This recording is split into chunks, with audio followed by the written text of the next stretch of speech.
अस्सलाम वालेकुम readers, welcome back to my channel. कैसे हैं आप सब लोग? उम्मीद करती हूँ खैरियत और आफियत से होंगे। पिछले किस्त पर चंद रीडर्स के कमेंट्स पढ़ पर बहुत मज़ा आया। इससे पता लगता है आप लोग कहानी में कितना घुस चुके हैं और संजीदगी से किरदारों को जांच रहे हैं। सच कहूँ तो ऐसे ही रीडर्स हमें नॉवेल लिखने पर उकसाते हैं और इसे जल्द अज जल्द अपलोड करने के लिए मेहनत करने का हौसला भी देते हैं। मैं इन सब की तह दिल से मशकूर हूँ और यकीन दिलाती हूँ कि आगे भी ऐसे ही लिखती रहूँगी जिसे पढ़कर आप लोगों को मज़ा आए। बात बहुत लंबी हो गई, इसीलिए कहानी की तरफ चलते हैं। आज की किस्त में शामिर और माहिरा के कपल फैंस के लिए बहुत बड़ी खुशखबरी है, क्योंकि दोनों वापस से एक दूसरे के आमने सामने आ चुके हैं और शावेज आलम को बहुत बड़ा धचका लगने वाला है। ये जानने के लिए वीडियो को आखिर तक ज़रूर देखिएगा। चलें कहानी शुरू करते हैं। उलझी डोरें, तहरीर कायनात आमना, किस्त नंबर 32। मामूल के मुताबिक आलम मेंशन में एक और सुबह ने आंख खोली थी, मगर इस सुबह की फिजा में कुछ अलग सा ठहराव था, जैसे दीवारें भी किसी गैर मामूली लम्हे की गवाह बनने वाली हों। पूरे एक हफ्ते बाद आज शामिर अस्पताल से डिस्चार्ज होकर वापस आलम मेंशन आया था और उसकी वापसी ने घर के माहौल को खामोश मगर बोझल सा बना दिया था। पाँव में शदीद मोच के बाइस वो चंद दिनों के लिए व्हील चेयर का मोहताज था। एक हाथ प्लास्टर में जकड़ा हुआ था, जिसे पट्टी के सहारे गले में लटकाया गया था, जबकि सर पर बंधी बैंडेज इस हादसे की तल्ख याद दहानी बनकर नुमाया थी। उसकी हालत देखकर कोई भी अंदाज़ा लगा सकता था कि उसके जिस्म ने हालिया दिनों में कितना कुछ सहा है। जरताशा बेगम ने इसरार किया था कि वो कमरे ही में नाश्ता कर ले, मगर शामिर की जिद के आगे उनकी एक न चली। वो ज़बरदस्ती खुद को घसीटता हुआ बाहर आ गया था। डाइनिंग टेबल पर उसकी कुर्सी हटवा दी गई थी और उसकी जगह व्हील चेयर रख दी गई थी, जिस पर वो कदरे अकड़ कर बैठा था, जैसे अपनी कमज़ोरी को मजाक के पर्दे में छुपाना चाहता हो। नाश्ते की मेज़ पर एक अजीब सी खामोशी छाई हुई थी। सब लोग नज़रें झुकाए खाना खाने में मसरूफ़ थे, मगर जहन किसी और सिमत भटक रहा था। इसी खामोशी को चीरते हुए शामिर की आवाज़ गूंजी। वो आलम जहांगीर की तरफ देखकर शोखी से बोला, डैड, देखिए मैं भी बिल्कुल आपकी तरह व्हील चेयर पर आ गया हूँ। फिर अचानक उसके लहजे में शरारत भर गई।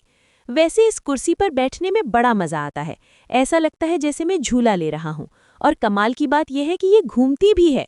ये कहते हुए उसने अपनी व्हील चेयर को घुमाना शुरू कर दिया और बच्चों की तरह जोर से हंसा, जैसे लम्हा भर को अपने दर्द, अपनी चोटें और सब फिक्रों को मजाक में उड़ा देना चाहता हो। अब मुझे समझ आया आप इसका पीछा क्यों नहीं छोड़ रहे। अब से मैं भी नहीं छोड़ूंगा, सारी जिंदगी इसी चेयर पर बैठा रहूंगा। शामिर ने एक लम्हे को तवक्कुफ किया, फिर अचानक बच्चों जैसी खुशी से चीखता हुआ बोला, शामिर, बोलने से पहले सोच लिया करो कि क्या बोल रहे हो। जरताशा बेगम ने फौरन टोकते हुए सख्त नज़रों से उसे देखा। माम, मैंने बचपन में किताबों में पढ़ा था, पहले बोलो फिर तोलो। नहीं, ये तो गलत हो गया। वो खुद ही रुका, फिर मासूमियत से बोला, हाँ, पहले तोलो फिर बोलो, मगर मुझे बातें तोलने वाला तराजू कहीं मिला ही नहीं। उसकी भोली सी मंतिक पर शाजिल और नौशाबा एक साथ कहका लगा बैठे।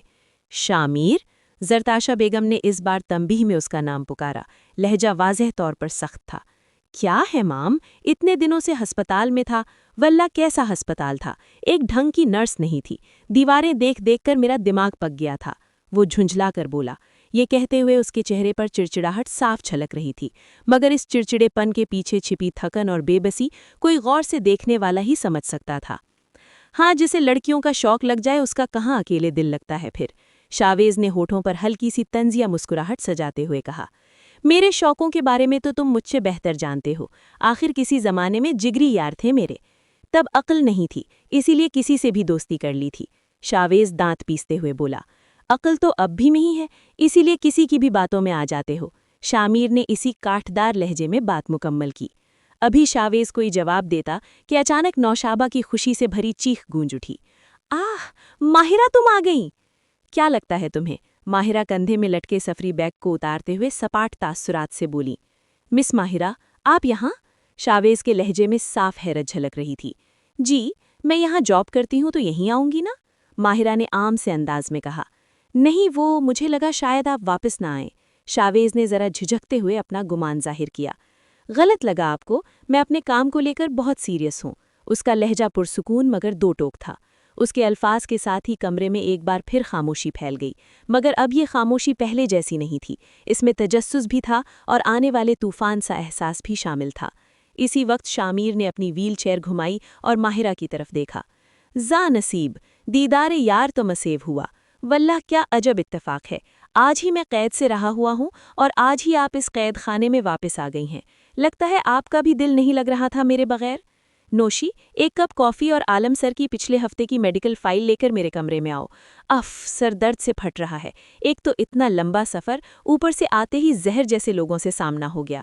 ماہرہ نے شامیر کی بات کو یکسر نظر انداز کیا اور نوشابہ کی طرف متوجہ ہو گئی۔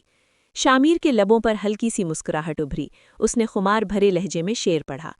ہائے، ان کا شوق معیار تو دیکھیے کہ مڑ کر نہیں دیکھتے وہ ہمیں، مگر زہر جیسے لگتے ہیں ہمیں، یعنی اتنی گہری نگاہوں سے دیکھتے ہیں وہ ہمیں۔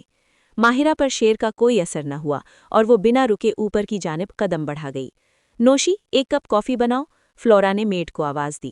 نوشابہ، میں نے تم سے کہا ہے اگلے 10 منٹ میں کافی اور فائل میرے ہاتھ میں ہونی چاہیے، ماہرہ نے بنا مڑے حکم دیا اور تیزی سے سیڑھیاں چڑھنے لگی۔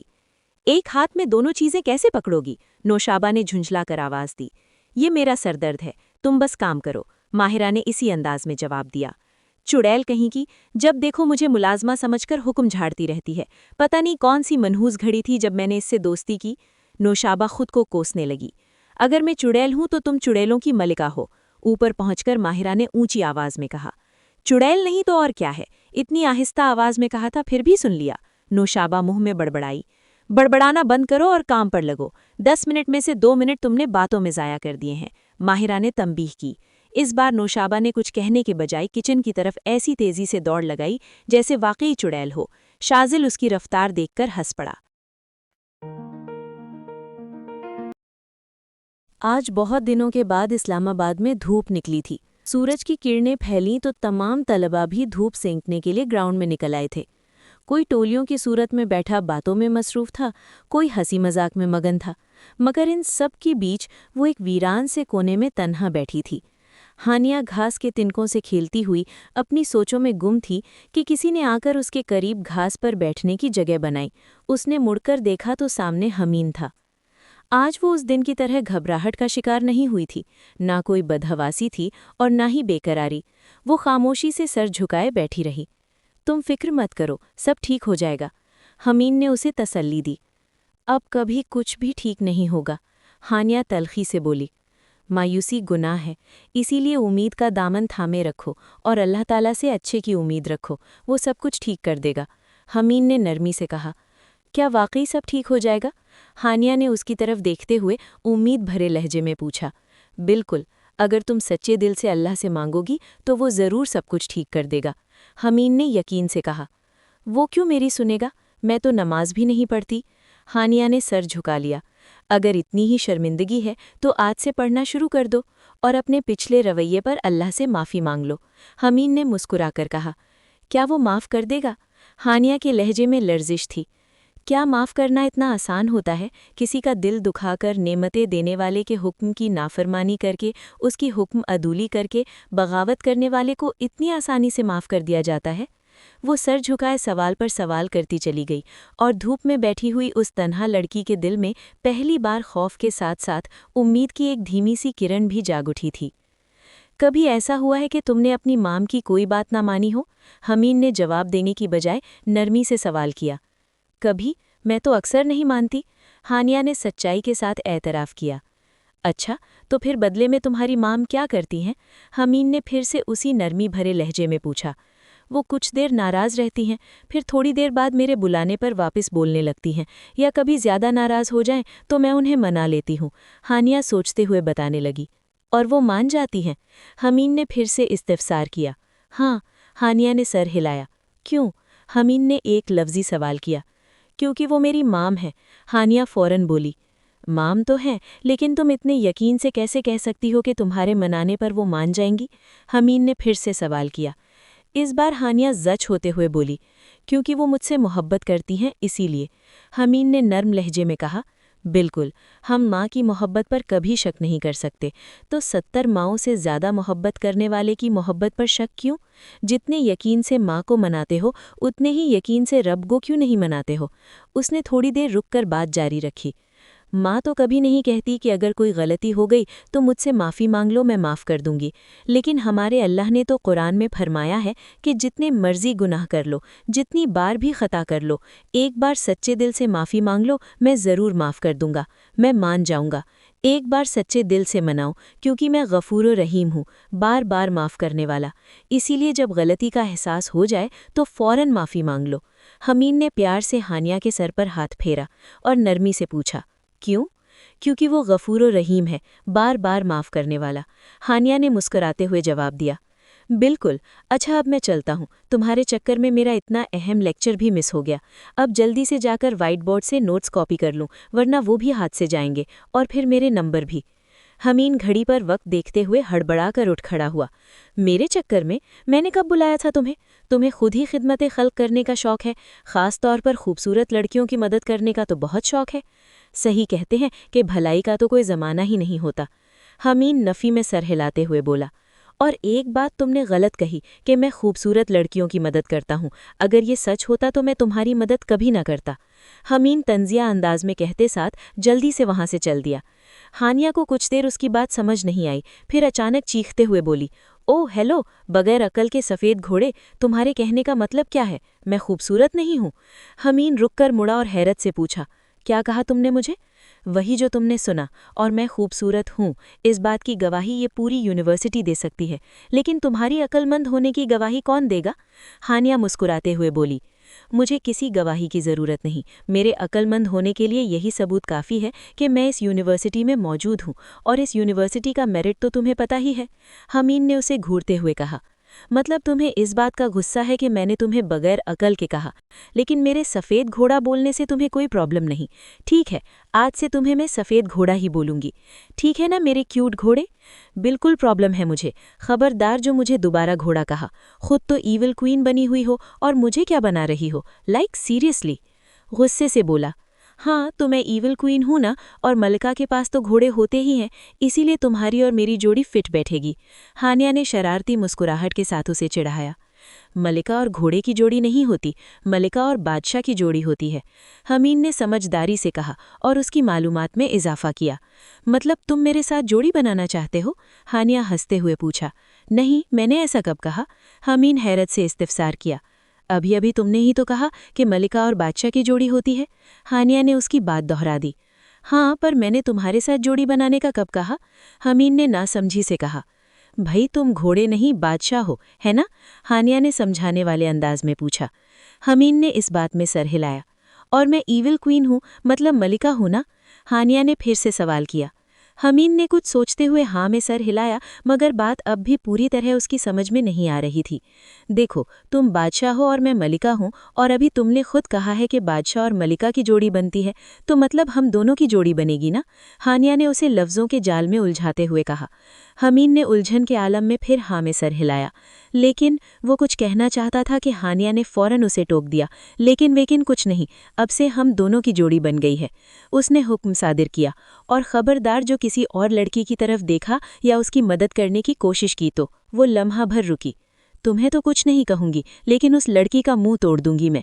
फिर अचानक मौजू बदलते हुए बोली, अच्छा अब मेरे लेक्चर का वक्त हो गया है, हम बाद में मिलेंगे, तब तक अपना ख्याल रखना मेरे स्वीट हैमी। ये कहते हुए हानिया ने जल्दी जल्दी उसके गाल खींचे और वहां से चली गई। पीछे हमीन सर खुजाता रह गया, इस पूरी गुफ्तगू को एक उलझी हुई पहेली की तरह सुलझाने की नाकाम कोशिश करता हुआ। अस्सलामुअलैकुम रीड। माहिरा अपने कमरे की खिड़की के पास खड़ी थी कि नौशाबा ने दरवाजे पर हल्की सी दस्तक दी और अंदर कदम रखा। वो माहिरा के सामने कॉफ़ी का कप रखते हुए बोली, ये रही आपकी कॉफ़ी मैडम, और ये आलम सर की केस फाइल। शुक्रिया नौशी। माहिरा उसे देखकर मुस्कुराई, मगर उस मुस्कुराहट में सदियों की थकन झलक रही थी। माहिरा कॉफ़ी पीते हुए फाइल पढ़ने लगी। नौशाबा खिड़की के दूसरी तरफ खड़ी बाहर की तरफ देखने लगी। माहिरा ने कॉफ़ी के कप की तरफ नज़रें उठाते हुए पूछा, ये आलम सर का बीपी इतना हाई क्यों रहा है पिछले पूरे हफ्ते? अब जिनकी ऐसी बदतमीज़ औलाद हो, उसका बीपी नहीं बढ़ेगा तो और क्या होगा? नौशाबा यासियत भरे लहजे में बोली। क्यों, क्या हुआ? माहिरा ने तजस्सुफ से पूछा। ये पूछो क्या नहीं हुआ, नौशाबा ने बड़े ड्रामाई अंदाज में सस्पेंस बढ़ाते हुए कहा।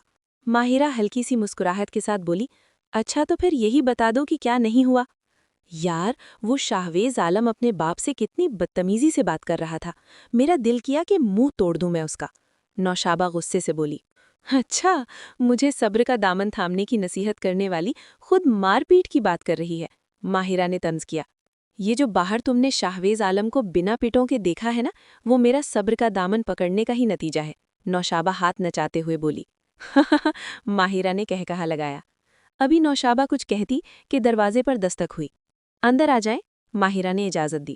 اجازت ملتے ہی رضوی نے دروازہ کھولا اور مؤدب سا اندر داخل ہوا، سلام پیش کیا۔ آپ نے بلایا تھا میم، کوئی کام ہے؟ رضوی نے مؤدب انداز میں پوچھا۔ تم دونوں جانتے ہو عالم سر کی کلرک کو پکڑنے کے لیے میرے پاس صرف 15 دن ہیں، تو ہمیں اپنی سپیڈ بڑھانی پڑے گی، اسی لیے تم دونوں بھی میرے ساتھ کام پر لگو، ماہرہ نے دونوں کو دیکھتے ہوئے کہا۔ اوکے آئی ایم ریڈی، بولو کیا کام کرنا ہے؟ نوشابہ پرجوش سی بولی۔ رضوی تمہیں وہ خفیہ دروازہ ملا؟ ماہرہ نے نوشابہ کو نظر انداز کرتے ہوئے رضوی سے پوچھا۔ نہیں میم، مجھے موقع ہی نہیں ملا اس کمرے میں جانے کا۔ آپ کے جانے کے بعد عالم سر کی سیکیورٹی بہت بڑھانی پڑی اور مجھے ہر ایک پر نظر رکھنی پڑی کہ کیا پتا کون غداری کر دے۔ رضوی نے گزشتہ دنوں کی بریفنگ دی۔ اچھا اب ایک کام کرو، اس ڈرگز والے ٹرک کا نمبر نوٹ کر کے پتا کرو کہ وہ ٹرک کہاں گیا تھا مال لے کر، ماہرہ نے سنجیدہ لہجے میں حکم دیا۔ میم وہ کام میں نے پہلے ہی کر لیا ہے، وہ ٹرک شہر سے باہر ایک فارم ہاؤس پر مال ڈیلیور کرنے گیا تھا اور میں نے اس پراپرٹی کے اونر کا بھی پتہ لگوا لیا ہے۔ لیکن رضوی بتاتے بتاتے رک گیا۔ لیکن کیا رضوی؟ ماہرہ نے بھوے اچکاتے ہوئے پوچھا۔ لیکن میم وہ پراپرٹی جس کے نام ہے وہ مجھے اس طرح کا انسان نہیں لگتا، رضوی ہچکچاتے ہوئے بولا۔ کون ہے وہ؟ ماہرہ نے دو ٹوک انداز میں سوال کیا۔ وہ بنگلو شاہویز سر نے 2 سال پہلے خریدا تھا، لیکن مجھے نہیں لگتا کہ شاہویز سر کو اس بارے میں کچھ پتا ہوگا میم، رضوی نے نام کے ساتھ اپنی رائے بھی بتائی۔ لیکن مجھے 100% یقین ہے کہ اس سب کے پیچھے وہ شاہویز ہی ہوگا، نوشابہ غصے سے بولی۔ پلیز نوشابہ، ہم جذبات سے کام نہیں لے سکتے، ہر معاملے کو 1000 زاویوں سے پرکھنا پڑتا ہے، ماہرہ نے نوشابہ کو گھورتے ہوئے ٹوکا۔ رضوی تم اس بنگلو کے بارے میں اور انفارمیشن لا کے دے سکتے ہو مجھے؟ ماہرہ نے سوالیہ نظروں سے پوچھا۔ جی میم، میں کوشش کرتا ہوں، رضوی سر ہلاتے ہوئے باہر چلا گیا۔ نوشابہ کچھ بولنے لگی مگر ماہرہ نے جلدی سے کہا، پلیز نوشی، تم مجھے کچھ دیر کے لیے تنہا چھوڑ سکتی ہو؟ میں کچھ دیر آرام کرنا چاہتی ہوں۔ اوکے، نوشابہ اس کی تھکان کا سوچ کر حامی بھرتی ہوئی کمرے سے باہر چلی گئی۔ ماہرہ کافی پیتے ہوئے باہر گارڈن میں دیکھ رہی تھی، لیکن دماغ میں شاہویز اور ان ڈرگز کے ممکنہ کنیکشن کے بارے میں باتیں گھوم رہی تھی۔ کیا نوشابہ صحیح کہہ رہی تھی کہ شاہویز باپ سے نفرت کے چکر میں کچھ بھی کر سکتا ہے؟ کیا وہ عالم سر کو نقصان پہنچانے کا پلان بھی بنا سکتا ہے؟ سب سوچیں ایک دوسرے میں الجھ رہی تھی، مگر بالآخر انہیں سلجھانا تو تھا ہی۔ جاری ہے۔ جی تو ریڈرز، آج کی قسط کیسی لگی؟ کمنٹس میں ضرور بتائیں، اور اگر ویڈیو اچھی لگی ہو تو لائک ضرور کر دیا کریں۔ شامیر عالم کی فینس کو اگلی قسط میں بہت بڑا سرپرائز ملنے والا ہے، اسی لیے وہ چینل کو لازمی سبسکرائب کر لیں تاکہ اگلی ویڈیو کا نوٹیفیکیشن انہیں فوراً اپلوڈ ہوتے ہی موصول ہو جائے۔ چلیں ملتے ہیں بہت جلد اگلی ویڈیو کے ساتھ، تب تک اپنا خیال رکھیں، خوش رہیں اور خوشیاں بانٹتے رہیں۔ اللہ حافظ۔ اللہ تعالیٰ آپ سب کا اور میرا حامی و ناصر رہے۔ آمین ثم آمین یا رب العالمین۔